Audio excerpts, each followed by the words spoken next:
بسم اللہ الرحمن الرحیم۔ میں ہوں خدایار چنڑ۔ وزیر اعظم پاکستان عمران خان صاحب نے اب ذخیرہ اندوز اور ناجائز منافع خوروں اپنی نااہل ٹیم سے تنگ آ کر خود میدان میں اتر آئے ہیں۔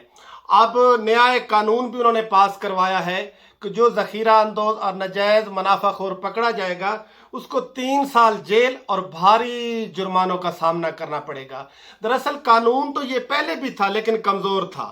انتظامیہ جب ہی کسی ذخیرہ اندوز کے خلاف FIR دیتی تھی اسی وقت وہ چھوٹ جاتا تھا، جس کی وجہ سے وہ موقع پہ فوراً ضمانت ہو جاتی تھی، جس کی وجہ سے یہ ذخیرہ اندوز لوگ بے لگام ہو چکے تھے۔ نہ تو ان کو جیل جانے کا خوف تھا، نہ کوئی بھاری جرمانوں کا، جس کی وجہ سے یہ بے لگام ہو گئے تھے، یہ کنٹرول نہیں ہو رہا تھا۔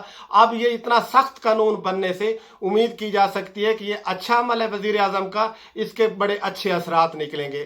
اور جو موجودہ کھاد یوریا کی شارٹیج چل رہی ہے اس کے اوپر بھی وزیر اعظم صاحب نے جتنے بھی فیکٹری مالکان کھاد کے ہیں یا جو اہم ذمہ داران ہیں ان سے بلا کر ان سے میٹنگ بھی کی اور ان سے شارٹیج کی وجہ بھی پوچھی۔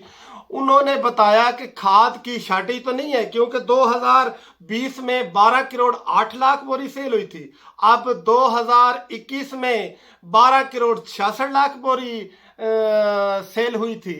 پروڈکشن تو بڑی ہے لیکن اب رواں 2022 میں اس سال کے اندر کھاد فیکٹریوں نے یوریا کی پروڈکشن اور تیز کر دی ہے۔ انہوں نے بتایا کہ اگر پہلے ہم 20,000 ٹن کھاد یوریا بنا رہے تھے یومیہ تو اب ہم نے اس کو بڑھا کر اس کی پروڈکشن 25,000 ٹن پہ لے کے چلے گئے ہیں یومیہ پہ۔ کھاد کی کوئی شارٹیج نہیں لیکن یہ ساری جا کے مارکیٹ کے اندر ضائع ہو جاتی ہے کہ عمران خان صاحب نے اس کے اوپر بھی اب انتظامیہ کو حکم جاری کیا ہے کہ جتنے بھی کھاد مافیا ہے یا جتنے ذخیرہ اندوز ہیں ان کے خلاف کریک ڈاؤن کر کے سخت سخت کارروائی کی جائے۔ اگر یہ حکومت پاکستان اس قانون کے اوپر عمل درآمد کرا لیتی ہے تو بہت جلدی اس کے اچھے اثرات ثابت ہوں گے۔ شکریہ۔